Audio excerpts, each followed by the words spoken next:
name is Brandon Gum. I'm here to talk to you today about steroid use in sports. Steroids have been used consistently in all sports as a method of competitive advantage and a psychological need to win.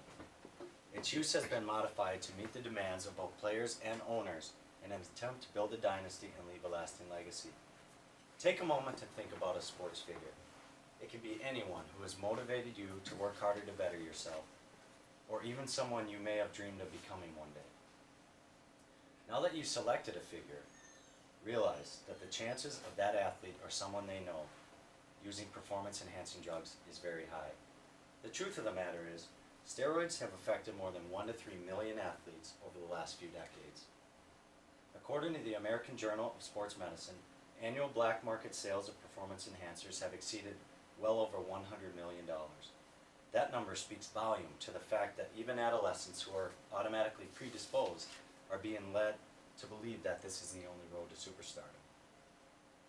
It's not completely the athlete's fault, though. We have been raised in a society that demands perfection and peak performance at all costs. As sporting events have become more competitive, an athlete's need to win has outweighed his or her natural ability, thus using steroids to reach that goal. From owners to managers, an athlete is under constant pressure to take his career to the next level, to win that championship or attain that coveted Olympic gold. What is even more astounding are the lucrative deals they receive that silently promote illegal behavior. There are, however, legal steps in place in an attempt to stop illegal drug use. One example is the Anabolic Steroids Control Act of 1990.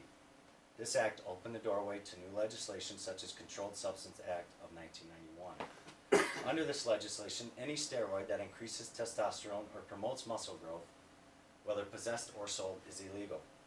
In forward progress, 1995 brought an amendment to the Controlled Substance Act, making possession of an anabolic steroid and or pro-hormones without a legitimate prescription a federal crime.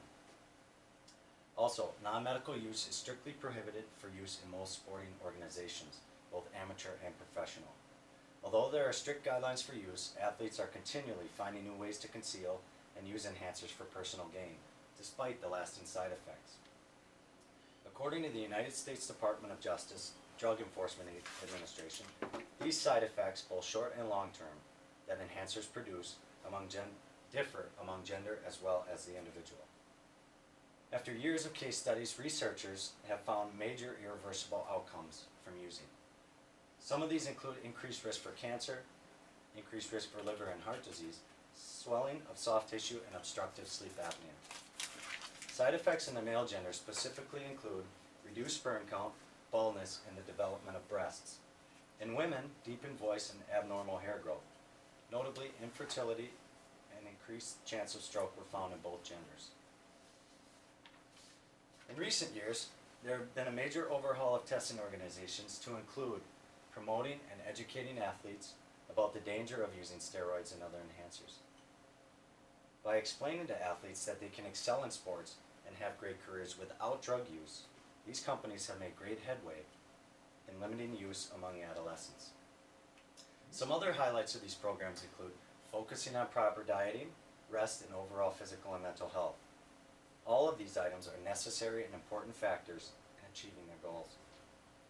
Despite measures being implemented to curtail performance-enhancing drug use, athletes are continually looking for new and improved ways of consuming the drugs and making them completely undetectable in the process. Modern science has proven without a doubt that using these drugs, even for a limited period of time, will create lasting medical conditions long after the limelight fades. Presenting the facts and recognizing the problem will help athletes of all ages build and lead healthy and productive lives.